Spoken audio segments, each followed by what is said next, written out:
Hey everyone, I'm Matt Friedman, Matt F. the Oracle. It's Thursday, December 17th, 2015, and it's time for another edition of the College Daily Slant, powered by Pro Football Focus and brought to you by DraftKings.com. This is the PFF radio show dedicated to college football and daily fantasy sports, and we have a great show coming up. With me is Wes Huber, the PFF Fantasy College Football lead writer. You can follow him on Twitter at PFF_Wes. Wes, how's it going? Doing good as always, Matt. How about yourself?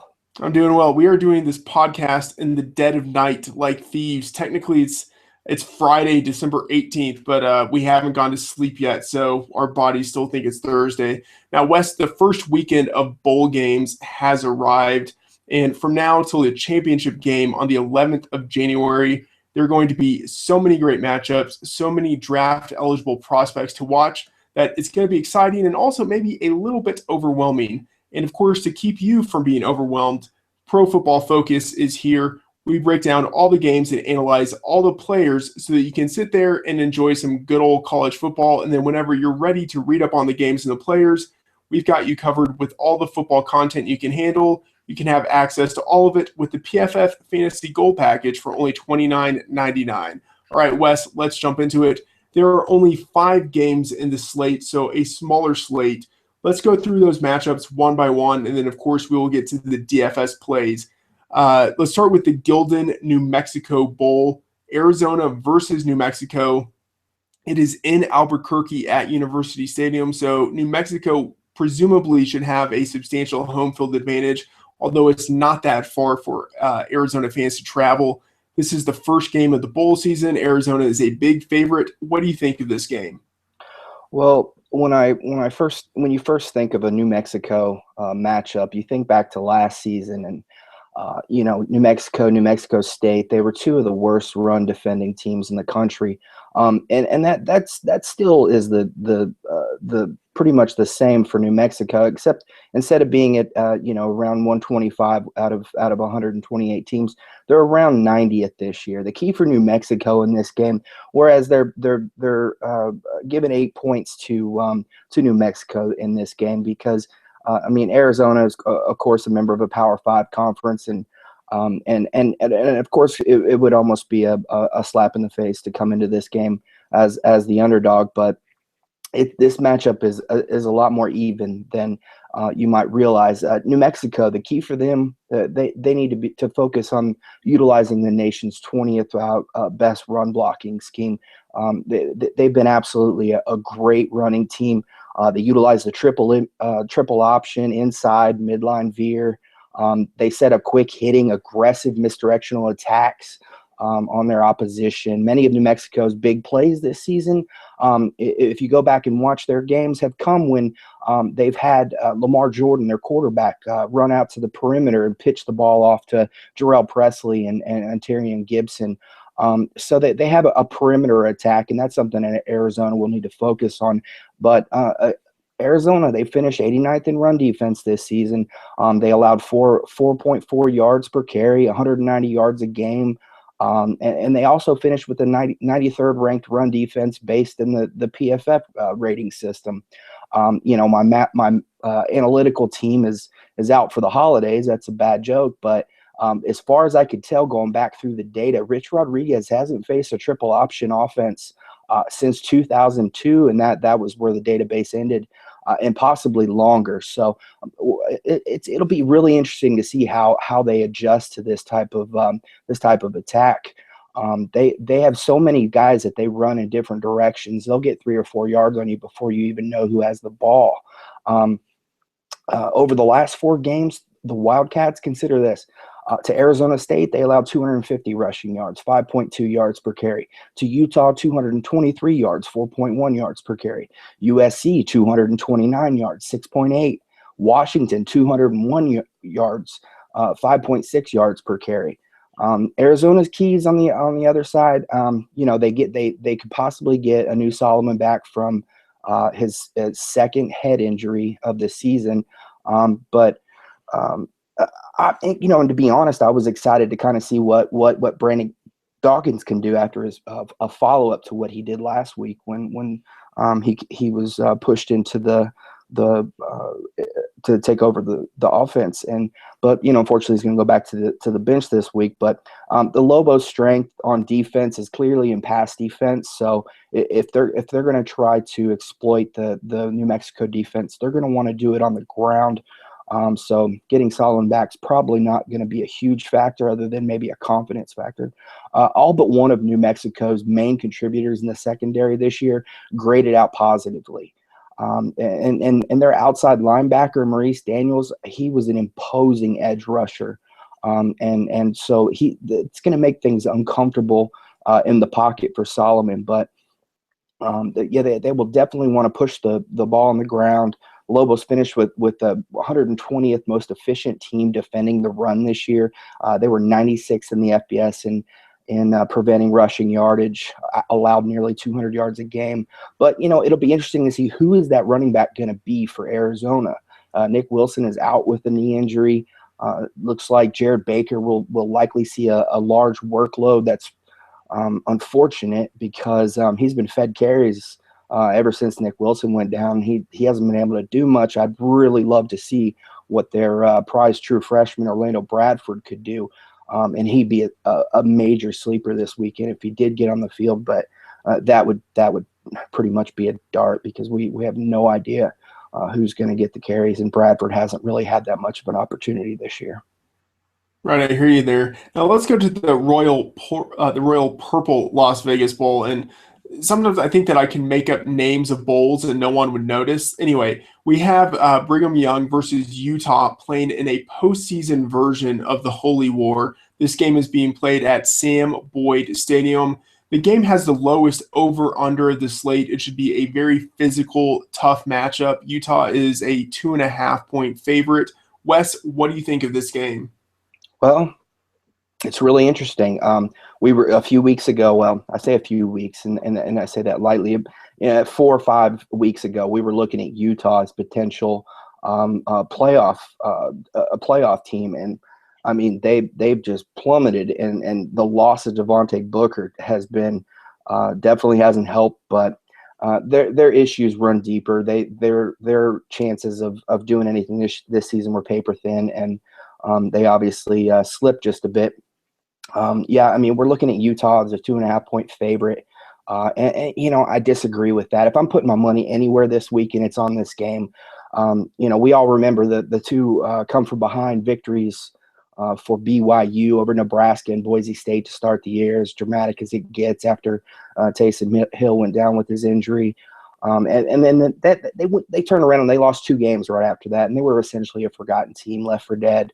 But BYU, all they did was go on to win 7 of the next 8 games, and their only loss came at the hands of Missouri, and that was 20-16. So they've been playing excellent football. The BYU offensive line has had some issues, but the fantastic play of Tanner Mangum, a guy that's been entirely overlooked this season, and on top of that, a defense that has been I hate to use the word dominant. I try not to use it as much as I can, but it has been a dominant defense that they've been bottling up the run and getting to the quarterback all season long. Now, I'm not going to go down the list and try to attempt to pronounce the names of these BYU defenders.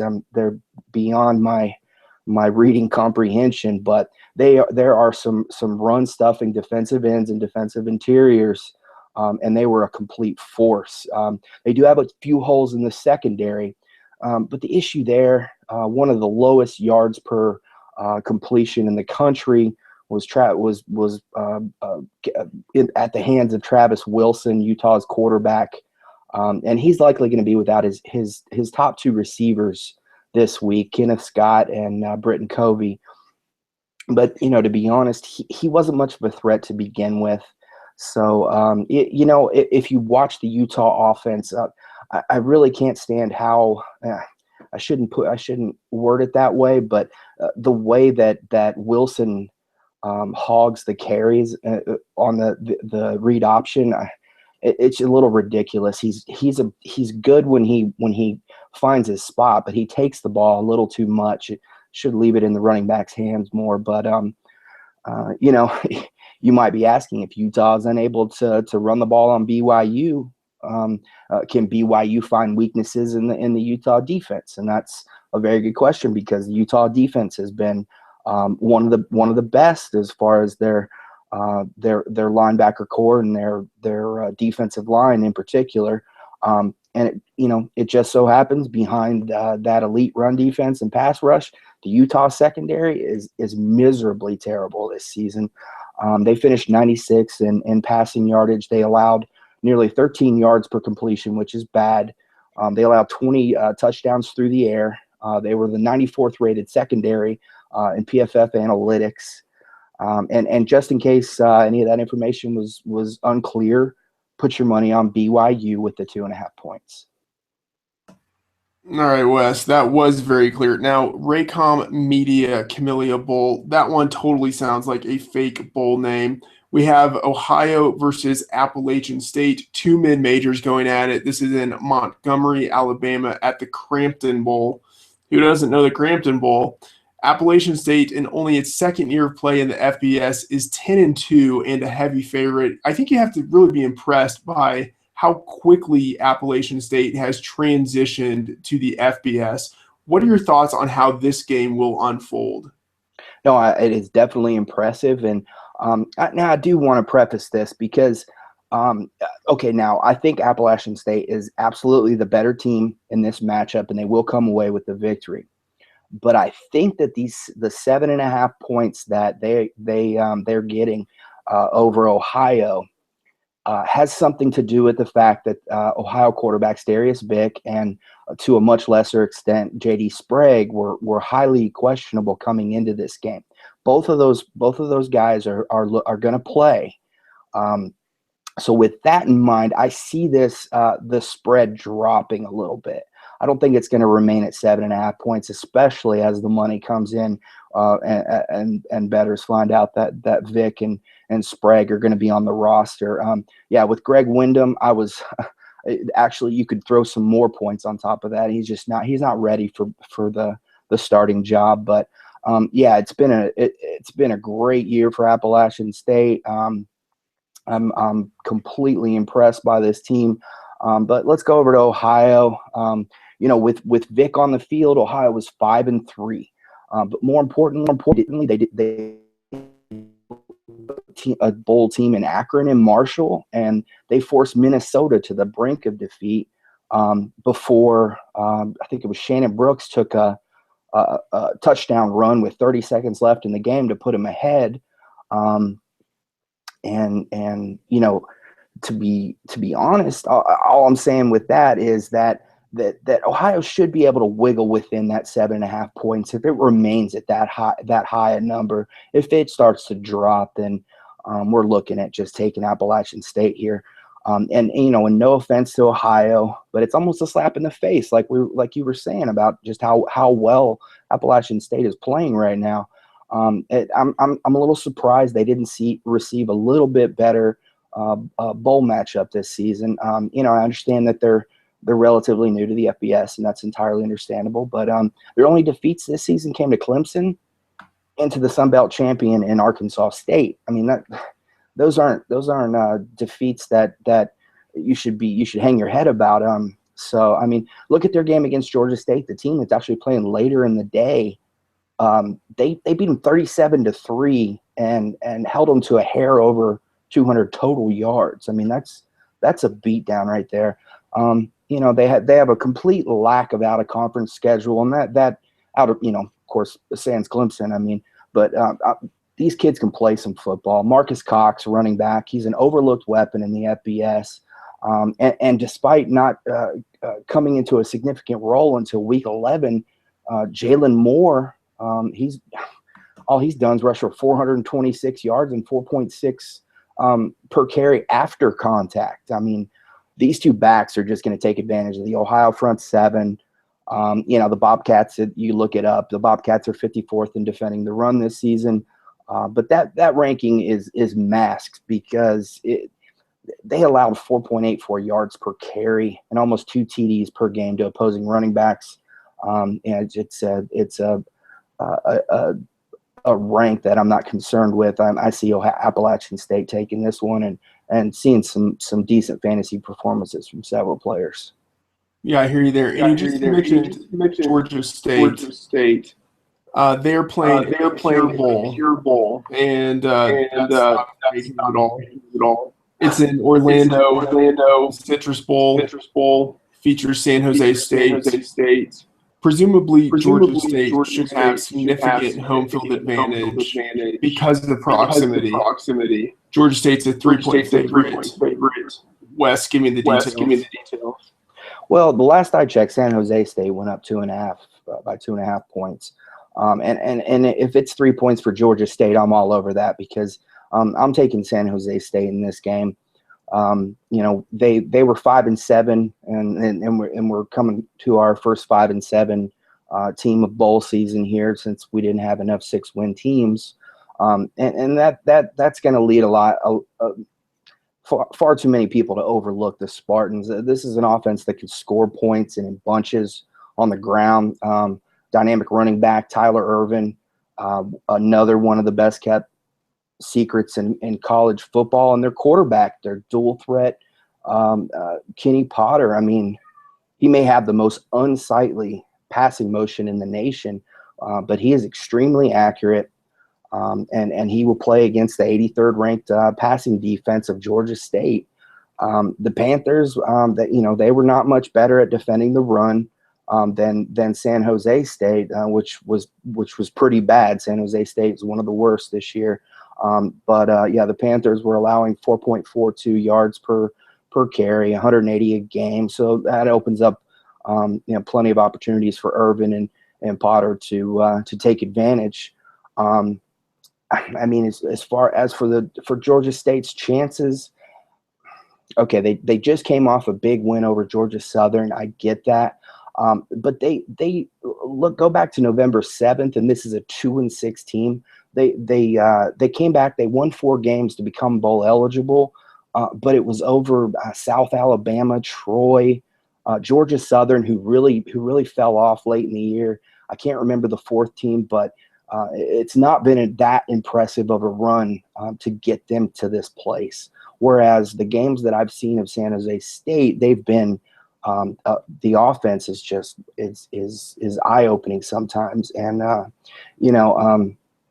like I said, falling to 2-6, that came after a loss to Louisiana Lafayette. But you go back through San Jose State schedule, and they crushed Georgia Southern as well. So I'm not putting much into the defeat of Georgia Southern last week. And the Panthers, they had better come prepared to run the ball, because the Spartans finished the regular season as one of the top passing defenses in the FCS. They only allowed an average of 153 passing yards, a shade over 1 touchdown pass, and 13 completions per game. Now, Georgia State has the 8th ranked passing offense in the country, and they're most likely going to come in and force the issue and do what they do well. But one of these ranks is going to prove to be inaccurate. And not to say Georgia State can't run the ball. There's a guy on their team that I'm going to talk about later that is a guy that might be a DFS target this week. All right. Well, I look forward to that. So the next bowl is the R&L Carriers New Orleans Bowl. That one is at Mercedes-Benz Superdome. Arkansas State versus Louisiana Tech. This game has the highest over-under in the slate. Louisiana Tech is favored by 2. This game could be something to shoot out. Wes, what do you think? I agree. It's going to be a back and forth scoring match. I mean, this is a matchup of 2 really good teams. Looking at Arkansas State, they're 9-3, and that doesn't sound that great. But let's you consider that those losses came to USC, Missouri, and Toledo, who is a very good team this year. They got very little love along with their Sun Belt cohort in Appalachian State. They ran the table in the Sun Belt. They started the season 1-3. I can't remember the FCS team they got their victory over, but 1-3, and then they ran the table in the Sun Belt. and they played better and better as the season progressed. Early in the season, when they were pulling some victories, they were giving up too many points. But yeah, regardless, the only way they can prove the bowl committees out there wrong is to take care of business against Louisiana Tech. Arkansas State, they're a tough opponent. They finished as the 14th rated rushing offense in the FBS, and Freddie Knighton has probably one of the top players out of the Sun Belt. He found consistent connections with Dijon Paschal and Trey Houston. Yeah, the Red Wolves, they were well above average on defense. Outside of allowing, like I said, opposing teams to reach the end zone a little too often. As the season went on, they started to limit opposing offenses a little bit, but they finished as the 42nd overall defense in the PFF ratings, and but they do have a relative weakness in the secondary. And it just so happens that Louisiana Tech has a guy that can take advantage, and Jeff Driscoll. He's had a revival season following his transfer from Florida. He'll be the key if they're going to pull out the victory. He should be able to find openings in a secondary that's given up 250 yards a game and 12 and a half yards per completion, 23 touchdowns through the air. This is a tough one. There's a reason that this is the highest over under, and to be honest, I don't think there should be a favorite in this game. It should be even. So I guess as it stands, I would probably go with Louisiana Tech if I'm given given 2 points Arkansas State if I'm giving over 2 points. So I think it's going to be a pretty even match, and it's definitely one that I'll be watching. All right, Wes. Great stuff as usual. Now we're going to get into our DFS plays. But before that, I want to remind everyone that if you want to play daily fantasy football on a larger slate with more than 5 games, you can always play one-week fantasy football for the full slate of NFL games at DraftKings.com, where it already feels like the playoffs. With millions of dollars being won each week, every play in every game can take you closer to a life-changing payday.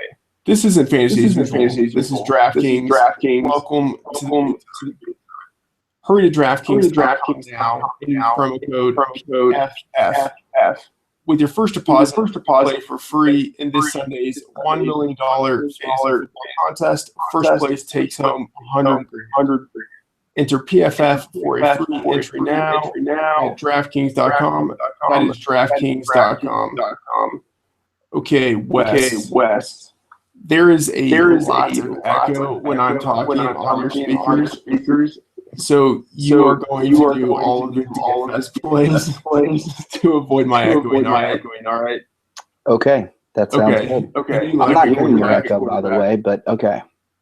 Well, and I wanted to add a little bit. I love every opportunity to play college football, DFS, and on DraftKings, and I also wanted to kind of promote next weekend. We have the $250,000 cash bowl and $150,000 cheddar bowl. So I think everyone needs to get their lineups in there. I believe it's like 30,000 and 20,000 of first place, and we'll be talking about those DFS plays next week.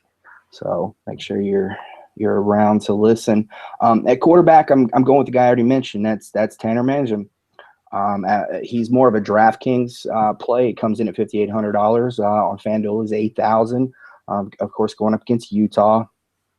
He's been completely overlooked this season. He'll have a great opportunity to play against the porous Utah secondary I mentioned earlier. And again, it's only a 51.5 over under, but most of the games on this slate are around 50 points. So we're going to have to make do. To be honest, I think even with the over under, I still think Mangum's going to be a good play. And my number one wideout this week is going to be Mitch Matthews. Mangum has averaged 22 points over his last 2. And if you remove tough matchups with Missouri and San Jose State, which I mentioned earlier, he scored 20-plus points in 5 of 6 games. So I think he's coming in at a really cheap price there. And to be honest, all these plays are tailored to sleeper potential because of the shortened slate. And since Matt's not going to be giving his picks, I'll just go ahead and tell you who he was going to go with. And I know he was going to go with Nick Arbuckle of Georgia State. So it's a guy to consider.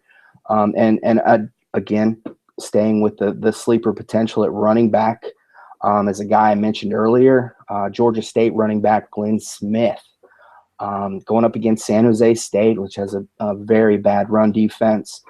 He comes in at DraftKings for $3,700, over on FanDuel $4,500, which is the bare minimum.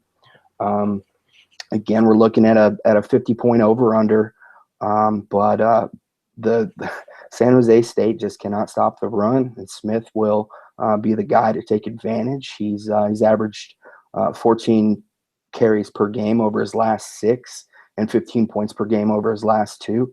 Comes in at a bottom barrel price. Now, of course, there are going to be guys that you want to consider at a higher price, but Smith is somebody that to throw into your flex positions if you're getting down to the bottom of your salary cap.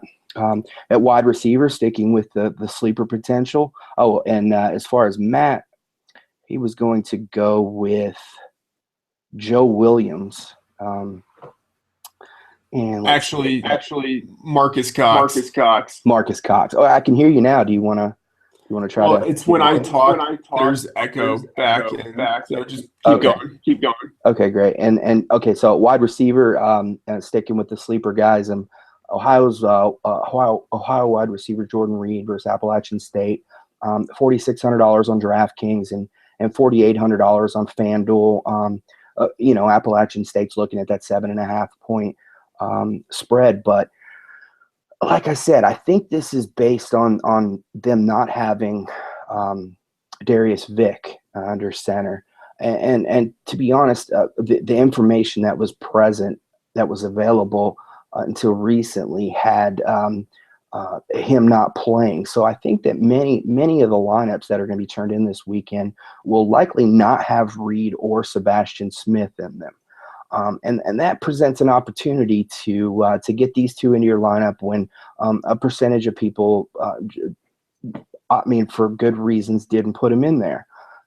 Reed has caught 4 touchdowns in his last 3 games, and he's averaged 20.6 fantasy DraftKings fantasy points per game in those games. And he's the deep threat for the Bobcats. He's brought in all 5 of his catchable 20-plus yard targets this season for 187 yards and 3 touchdowns.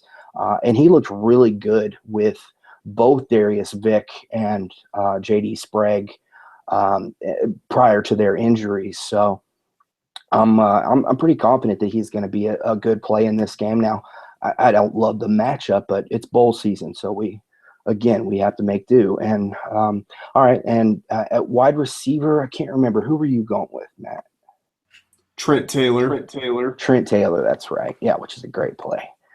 All right, yeah. All right, at tight end, again, trying to save some money over on FanDuel. I was thinking of a few other guys, but I ultimately decided on Harrison Hanley, $2,700. Again, 50-point over/under. And I mentioned earlier that Utah will be without their number 1 and number 2 wide receivers. Okay, now Britton Covey's a tough guy. He's a tough little true freshman slot, but he tried to come back to the UCLA game, and that's when he originally hurt his ankle, and he left the field a couple times and eventually just stayed out. Now I didn't track his progress during the Colorado game, but he's still on the injury list. So I don't think he's going to play. As for Scott, same thing. He left late. I believe he was on crutches after the Colorado game, so he's unlikely to play. And it's like, who's left? They have several options they use at receiver that see a lot of snaps, but they don't see a lot of targets. Like I said, Travis Wilson hogs a lot of those touches in the read option, and several other dozen go to Joe Williams at running back, which he takes most of the running back carries outside of a few carries that go to some random guys. But I think the beneficiary this week is going to be Harrison Hanley.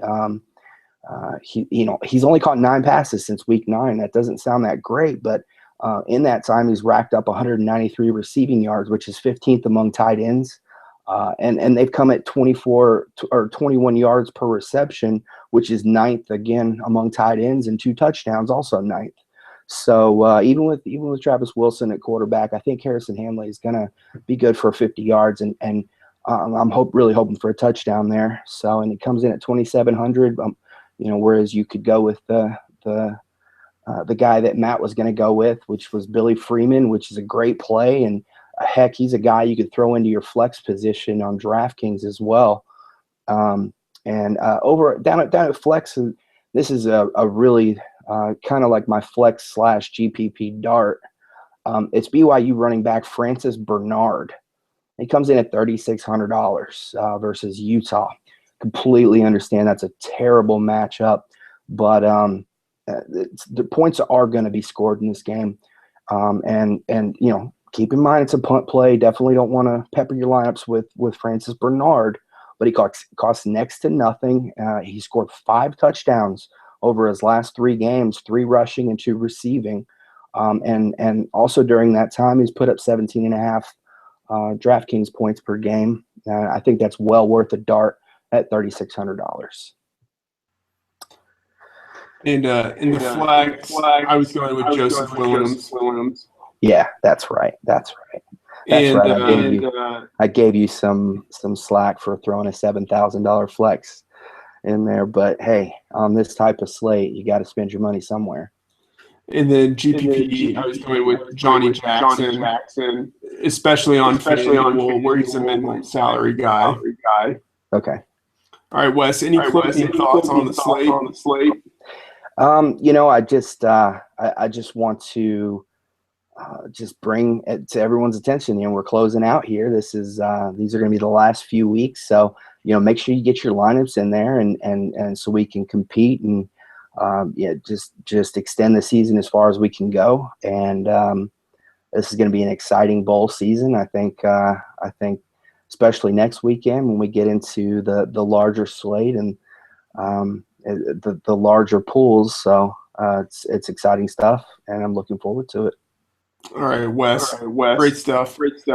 And that will do it for this edition of the College Daily Slant. Be sure to tune in next episode for our breakdown of even more college bowl games in our DFS Plays of the week. You can catch us on PFF Radio, subscribe to the show on iTunes, listen to the show on Blog Talk Radio, and watch the show on YouTube and the Fantasy Sports Network.